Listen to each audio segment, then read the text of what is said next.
All right, let's do this. Time for the Monday Morning Analyst. So last week, what did we do? We talked about Justin Gaethje. Now, as a word of note, you'll see I have my laptop today.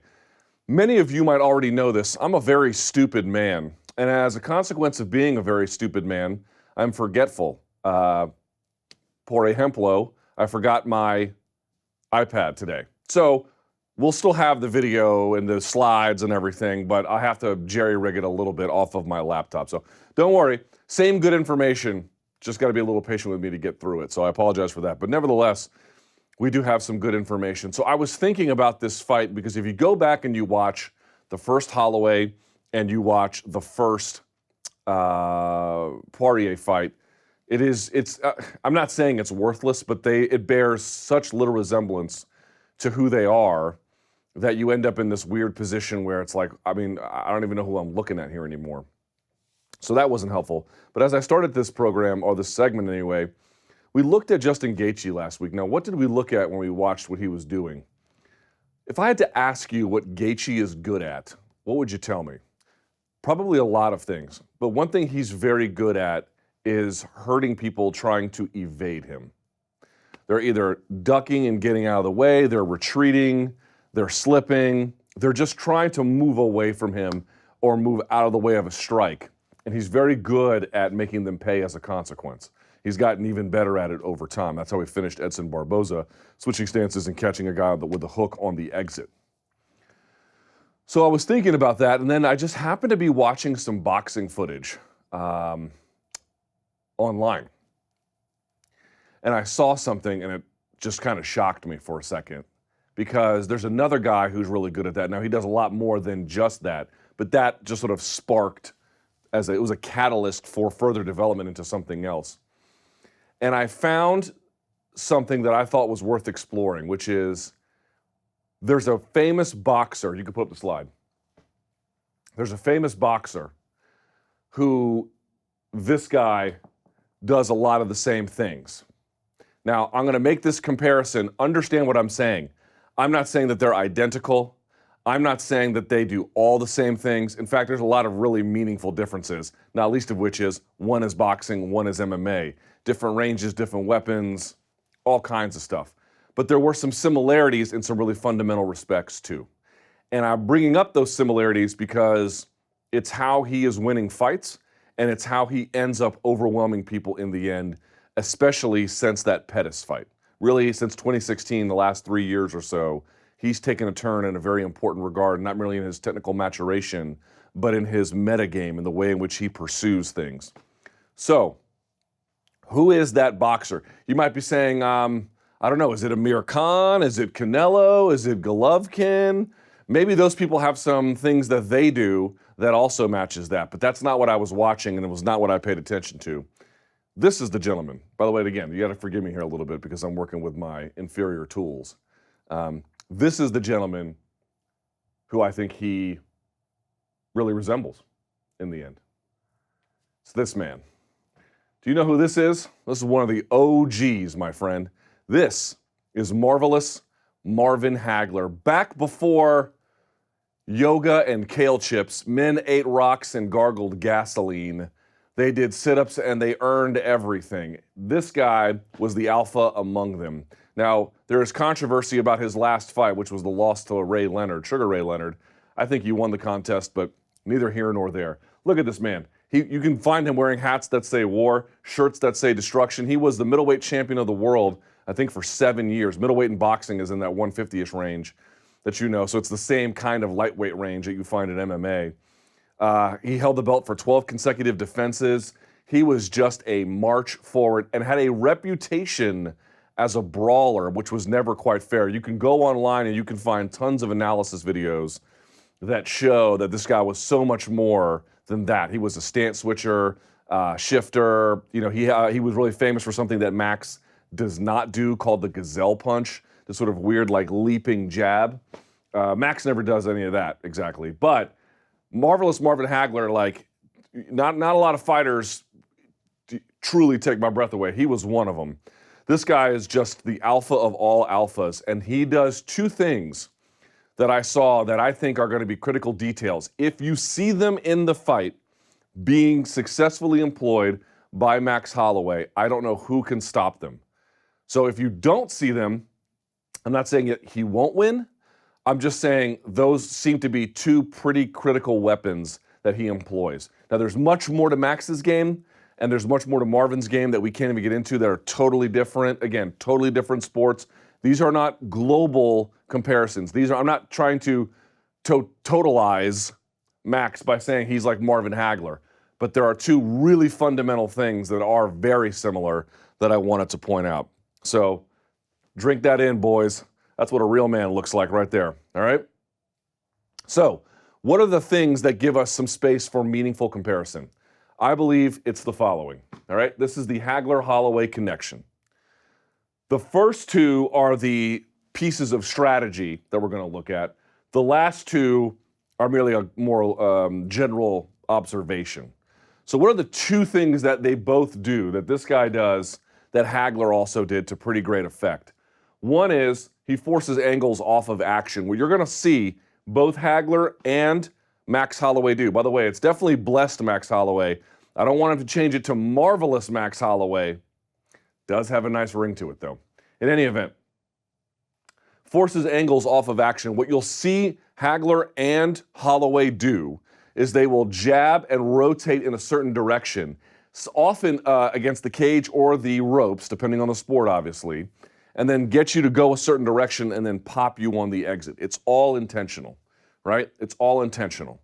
They both do this. They both don't really give you a chance to react except to make you exit at a certain path, knowing that when you exit, they've got a weapon ready for you right at the end. The second one that they both do that I find of great importance is that they find angles anywhere. What do I mean by this? And this is one we're really going to take a look at. I've talked about this before. Go back and look at my Monday Morning Analyst for the Ortega fight. We go over this in great detail. I guess I just didn't really realize how much Hagler had done it until I began to go watch the footage. I went and watched a bunch of his old fights, and then I saw it, and I was like, wow, it's pretty interesting overlap. Here's what I mean by this. Go back and watch the Monday Morning Analyst after the Ortega fight. What you'll see Max do is Max does a couple of things. I've said this before. He's got a very modular game, meaning it can be built to do any different thing. He can circle this way. He can circle that way. He can circle this way in a orthodox stance. He can circle this way in a left-handed stance. He can circle to his right in an orthodox stance. He can circle to his right in a southpaw stance. And he can switch all the way around. The first Aldo fight, he went one direction. In the second Aldo fight, he went exactly the opposite. Although he did stay mostly in the same stance, he switched a little bit. We talk a lot about stance switching and shifting and everything else. The way in which this is important and why I'm bringing this up is because this here is, what will happen is, no matter what stance he's in, let's say southpaw, like this, right? Right foot forward. If he's angling off and you try to move a certain direction, right? So let's say I'm angling off with my jab and you fade left, so now you're on this side. He just ends up in in orthodox, and now he can throw a lead right or right straight or a left hook. In other words, no matter which way you go, he is always at the angle. He's never at this position, you go this way, and then he has to reset. If he's in this position, you go this way, he just switches which side is now his lead side. He is so ambidextrous, if there's a better word for it, please let me know. He's so ambidextrous that no matter which way you turn, which way you go, he's got the dominant angle all the time. And he does this sometimes by forcing this on you, and then sometimes by reacting to what you give him. Again, if he can force the angles, he'll find it. But in other ways, he can just get it anywhere. He can get it anywhere. No matter which way you go, he will take the dominant angle. Now, in certain fights, he'll stay more in one stance than the other. We're going to look at the Ortega fight because he did so much of this back and forth, to the point where it didn't really matter what Ortega did. He was trapped. It's really what it's about. He traps you by virtue of the fluidity in the stance switch. Now, there's no Gazelle punch with him. That's only with Hagler. But they both did this to very great effect. The third thing I would note is they both operate as aggressors. Ray Leonard had success in stopping Hagler in Hagler's last fight by doing something that I don't think anyone's ever really done to Max, and really which might be one of the keys to giving him some trouble. A lot of people, we'll get to this in a second, try to evade, escape, or retreat against him, and they did that against Hagler too. That's when he finds angles anywhere, and they set you on fire, bro. They set you on fire as a consequence. What Ray Leonard did was Ray Leonard got to the punch first, and then when they got close, he'd pop him with a body shot or a cross or a jab, whatever, and then clinch. And then the referee would break them up. Now, there's no referee that's going to break you up here, but you'll notice a big portion of Max's game, particularly in the Ortega fight, was clinch breaking, because Ortega would try to clinch after being hurt, or he just stopped the onslaught, and Max would break it and then just keep going.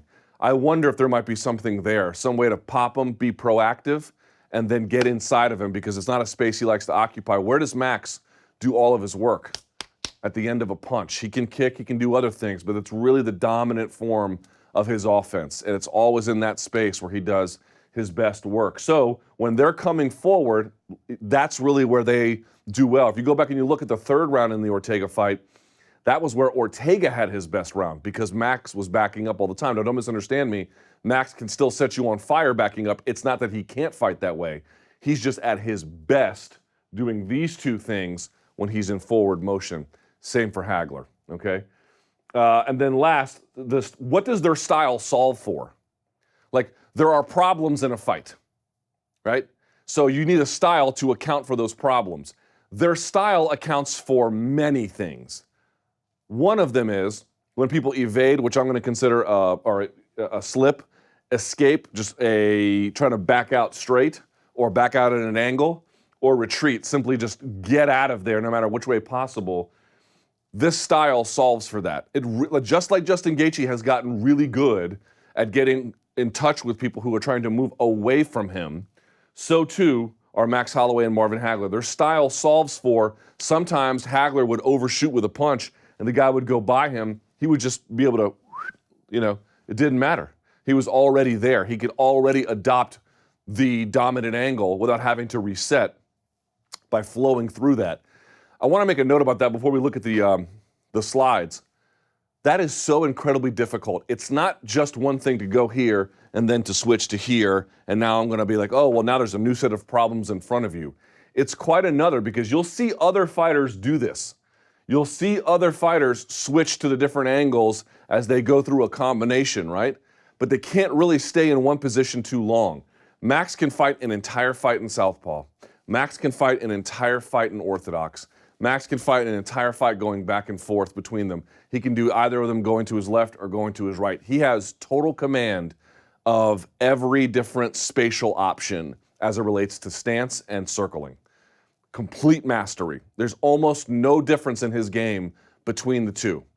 I can't speak about that for any other fighter in MMA, right? So it's not exactly he uses stance switching in the same way that Dillashaw or Adesanya does, where they have this really crafty, intricate thing. He just kind of flows with it, and it doesn't really matter where the cracks in the concrete go. The water just kind of follows it. That's what he does. It's the Holloway-Hagler connection. Now, as I've always said, and I'll say again, I do not present this to you to be the definitive, complete, or best form of analysis, just mine. So let me make that clear, all right? I encourage you to always watch what other analysts say, and as I mentioned, go look up Hagler and switching. You'll see a gazillion things on YouTube. Right, a lot of people have done really, really great work in that regard. So there you go. All right, so let's move past this if we can and actually take a look at, first, forcing angles off the action, and then second, finding angles anywhere. All right, and again, you're going to have to forgive me because I'm a dumb man who doesn't know what he's doing. Put the slide up for me if you don't mind for just a second. We'll look at these totals here just a little bit later. All right, let's see here. Oops. Okay, you can go back. So this is in the Ray Leonard fight. So what was interesting about the Ray Leonard fight is that Hagler fought the first 2 or 3 rounds in orthodox, and all the scouting had said that Ray Leonard had problems with southpaw. As soon as he switches to southpaw, Ray Leonard still had a really good strategy. He had excellent lateral movement. Again, he was off first with the punch, clinch, wait for the referee to separate, and then circle out again, just constantly on his horse. Hagler had a hard time finding him at the first part of this. But this is right when Hagler opens the round, switches to southpaw after starting in orthodox. And I want you to watch what happens here. Here he's taking this angle. He's forcing in right, pushing Ray Leonard, who stays in his stance, kind of against the ropes and backwards. Well, where else can you go if you're Ray Leonard? Because you don't want to go straight back. Where else are you going to go? You're going to come out towards this logo a little bit, maybe not in a linear fashion, but semicircular. And he knows this, and now he is waiting for it. So you're going to watch him, look at him step across like this. Boom. Lands a nice shot. And if you'll notice something, watch here. Southpaw, southpaw, southpaw, orthodox. Just like that. Lands a nice shot. He forces the angle that he wants you to take. He drives in a space using his motion this way and this way to drive you out, knowing that when I drive you out, I'm going to crack you as a consequence. And then when he stance switches, he still has the dominant angle. Do you see what I'm talking about? This is exactly what I'm talking about. Here he is, southpaw, forcing the angle. Ray Leonard comes out of that space, comes toward that logo, and as soon as he does, pop, catches him. Now, he added the stance switch, which he didn't necessarily need to do to land. He just did it as a safety precaution so that when he landed, think about it, if I'm coming in this way and you're coming out this way, I can pop you with the left, and now, if I can just switch stance confidently, I'm still in the power position, right? That's what you get out of Marvin Hagler. Marvin Hagler was a dog, man. He was a dog. He had a reputation for a guy who was sort of a come-forward brawler, and don't get me wrong, he could do that if he needed to, kind of like Max Holloway as well. But there was a level of sophistication he never got credit for. This man earned everything he ever got. No silver spoon in his mouth whatsoever. And this was just a great example of what he was capable of. So you've seen this. Now let's watch Max Holloway do it. And of course, Ray Leonard misses there, and Hagler goes back to southpaw, as you can see, right? So here's the Ortega fight, round 2. One of the better rounds for Max Holloway. You're not going to see a stance switch here, but you are going to watch him force the angle here. He's going to pop. Now watch Max Holloway. He's not coming this way. He's going to go this way, knowing that this is going to force Ortega into this, and so he's going to hit him with that hand. So just watch this. Pop. Look at him taking the step. Pop. Pop. And by the way, he's touching a little bit. These are not hard jabs. These are not stinging jabs, but they obstruct your vision by frequency, right? So you kind of can't see. You're kind of just dealing with that all the time. Plus you're evading. You can't get going. And as a consequence, because of the vision being obstructed, he's able to not merely move this way, he jams into him a little bit, forcing that. So as Ortega tries to exit the space that Max is jamming into, look at Max's feet. This way and then this way, simultaneously. Bop. Bop. Where else are you going to go? You can't go that way. You're going to be forced to come inside. Hand cocked already. Pow. Catches him on the exit. You see that over and over again throughout the course of that fight. He finds that he forces angles. He forces you into a position where he knows he can tag you. So now, by the way, I took this, well, the analysis is everyone's done it, but I took this footage from Lee Wiley Boxing, so shouts to Lee Wiley Boxing. That's a great YouTube channel. Rather than me digging up the footage, I just use examples, but I'm going to marry them with my Max Holloway analysis. So here you go. So here we go, same thing. Watch this. Here is Marvin Hagler. Now, you're going to see the famous Marvin Hagler Gazelle punch, right? Where rather than jabbing and having a steady, predictable rhythm and predictable space closure, he actually disrupts and changes the rhythm. Pop, there's your Gazelle punch right there. That's a classic example of a Gazelle punch, right? Because look at him here. They're both in southpaw position, right? He's backing away at a certain rhythm. He's expected to follow at a certain rhythm. Decides kind of, I'm going to stutter step, feint with the foot, and level change, pop. So you're changing timing. You're covering further distance than a normal. Like if you just jabbed, you couldn't reach. So you kind of like crouch, and then you leap in with a Gazelle punch, like a jab like that from the right side. So now what happens? The guy wants to duck and evade. But look, as he evades, now look who's in the power position. Marvin Hagler. Because before, here he is, throwing the Gazelle punch. Pop, right? Such a beautiful punch. I mean, I just love that. Okay? Left-handed stance. As the opponent ducks and goes by him, now he's in a right-handed stance. Left hook, and boom. Sit down, sir. Marvin Hagler will have his day. Isn't that nice, right? As he goes past, you just switch. Pop, just like that. Effortlessly. effortlessly.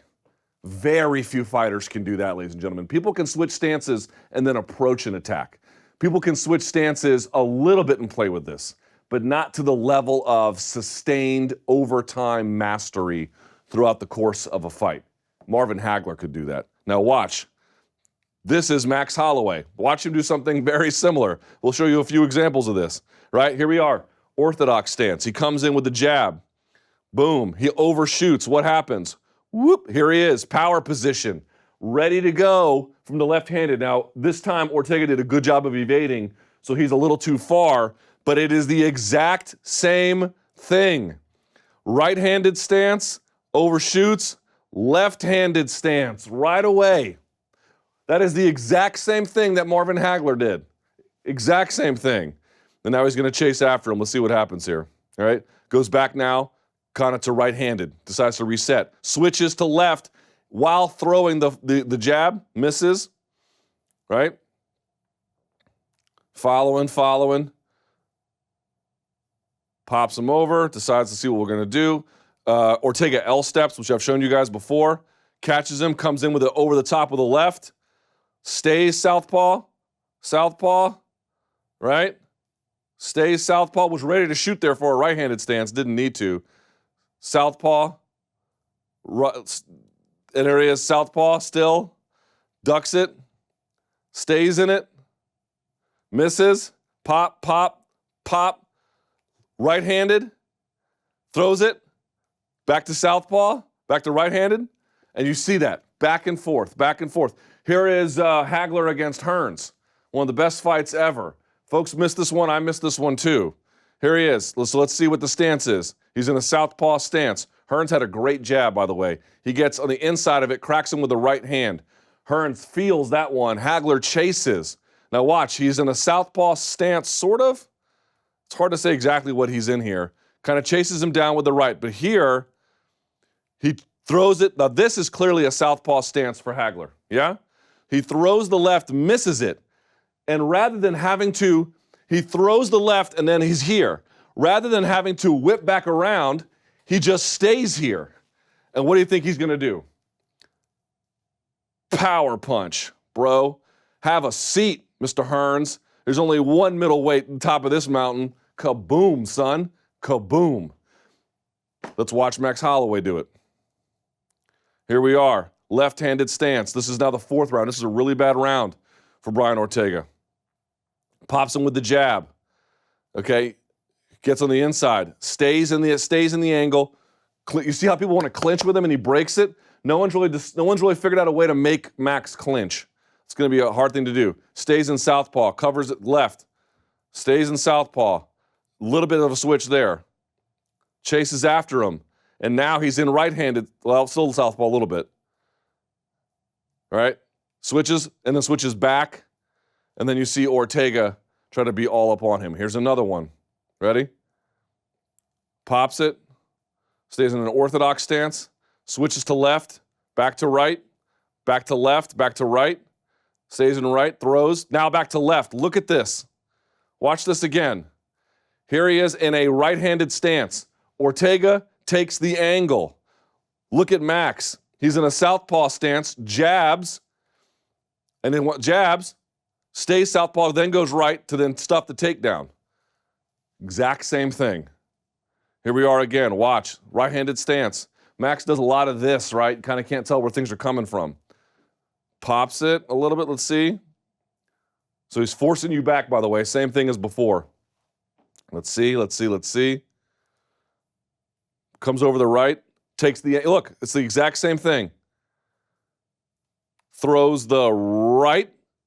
Ortega takes the angle. Southpaw stance. All of a sudden. Pop. Switches back to a right-handed stance. Pop. Switches his feet. Look at that.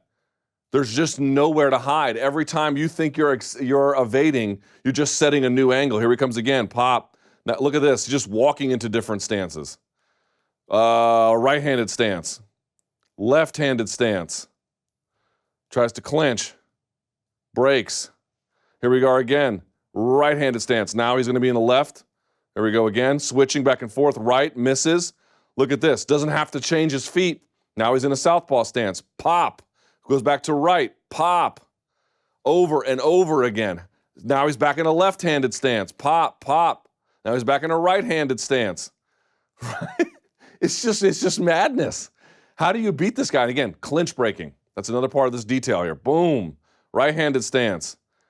Left-handed, right-handed, right-handed. Here is again, left-handed. Pop, pop, boom. Remember, go back to the first point. With some of these, he's forcing you out at a certain angle because he's not just cutting into you. He's kind of cutting into you at an angle to drive you out like this.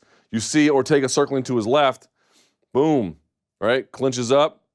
Left-handed, left-handed, still left. Right-handed. Boom, you're fading to your right. He'll just pop you in a right-handed. Now he's back to left. Stays in right by taking a step forward. Decides to stay in right, although he could have changed. Right? Just digging to the body. Boom. Here he is on a right-handed stance. Follows up in a right-handed stance. Let's see where he goes. Now he's back in a left-handed stance. Look at that. And then decides to clinch. Here he is in a left-handed stance. Okay? Switches to right. Now he's back to a little bit left when that foot comes forward. Like that. Switches back to right. And you can see over and over again, he just finds these dominant angles. He gets hit a little bit. Boom. Left-handed. Boom, boom, boom. Nowhere to go. Doesn't matter which way you go. You want to go that way? Fine. Right-handed. You want to go the other way? Fine. Left-handed. Every which way, he's got you found. Put the thumbnail up, please, because you basically get the idea at this point. So, where does that leave us? Is there a better version of this? Oh, there's one more of these I want to show. Hold on. Last one of these I want to show. This is the end of the fourth round. This was truly one of the great beatings in featherweight history. That round, anyway. Here he is in a right-handed stance. Pops him, steps, left-handed jab, cross. Back kind of stays left now. You see that? He just flows into the stance. Doesn't matter what you do. He's unconcerned because every stance is equally impactful for him. Flows, flows, flows. And like, understand what he's doing. He's aggressing and he's solving for escape through punishment. Because in a cage, you have a ton of evasion possible. So he wants to really narrow the options about what you can do. Boom. Here he is, left-handed. Now he's back to right-handed. Right? Let's go right-handed. You escape. Now he's back to a right-handed. Pow. Left-handed. Then he goes back to right. Back to left. Back to left. Again and again and again. Okay, you get the idea. Put the thumbnail up, please. Now, here's what's funny about this. I've mentioned that other fighters can do this. This is what I love about old Dustin Poirier, huh? Why don't we put it back up? Dustin Poirier can play this game a little bit too. Here we go. Watch. Here he is. He stays mostly in his left-handed stance, but left-handed stance against Gaethje. Takes the angle with like a crow hop here. Boom. Fires it up the middle. Comes over the top. Gaethje wants to evade, so you're forcing the angle switch. He's coming out of this, or you're forcing the evasion. So you just set the angle. Now he's in a right-handed stance. Boom, throws it, goes back to left, and then just digs in and stays in the left-handed stance. So he plays with it a little bit, just not nearly to the same extent. And he kind of gets away from that last one. He did it against Alvarez as well. Here he is against Alvarez. Left-handed stance for Dustin Poirier, right? Here he comes in, feinting, faking, level change from Alvarez, right? So he throws this knee, anticipating Eddie was going to come over the top of the right. This kind of hurts Eddie. Pops him with the left, right? So here he is. Pops him with the left, steps forward, stays on the left side, right? Here he is now in a right-handed stance, taking the angle, pop, and then gets back into his left-handed stance and follows up. You can put this the thumbnail up. So as you can see, Marvin Hagler was his own man. Max Holloway is his own man, but there are certain tricks they use to overwhelm opposition. Here is the last detail that I want to show you here, and we'll move on to something else. Okay, I have to use my browser for this because I don't have my iPad, so you can put it back up. Always look at the data, donks. Always look at the data. Let's look at the data. This is Max Holloway versus Brian Ortega. And I'll blow this up for those who can't see, don't worry. All right? So, oops. Okay, so here are the numbers. If you can't see them, I'll read them out to you. these are their significant strikes per round, their totals. In the first round, Holloway threw 40. Second, 66. Third round, he backtracked a little bit at 50. That was the better round for Brian Ortega, although I just want to point out, look at the differential there still. And then 134 in the fourth round, okay? So just keep in mind the totals. There's a bit of a dip in the third, but they escalated. Let's go to the second Jose Aldo fight, shall we? I'll do the exact same thing. I'll blow this up so you can see. Here we are. I'll come down here. Here are our significant striking totals. Max Holloway, 25 in the first, 41 in the second, 108 in the third. What do you see the totals doing? They go up over time, right? Let's go to the first Jose Aldo fight. Let's see if we can see the same pattern over and over again. Let's go to it. Oh, wait, you mean we can? Here we go. Max Holloway, 12 punches or strikes in the first round, 28 in the second, 64 in the third. But Luke, surely the streak must stop there. Oh, no, it doesn't. It continues. Let's go to the Pettis fight. Let's see if we see the exact same scenario. What? You mean you do? Yes, you do. Here we are again. Max Holloway, 23 in the first round, 26, so marginally higher but higher, and then 45 in the third round. Here is what Max Holloway does. He often starts very slowly. Hagler did not. Hagler got right after it, okay? So there's a big difference. But he starts kind of slowly, hands out here, pops you, does a lot of body work early, and then eventually goes to the head. But what you see over time is, amidst all the ambidextrous modular stance switching, is he heats up over time. You have to stop that if you want to beat him. Since the Anthony Pettis fight, which is 2016, you can put the thumbnail back up. Since then, he has been doing this over and over and over and over and over again.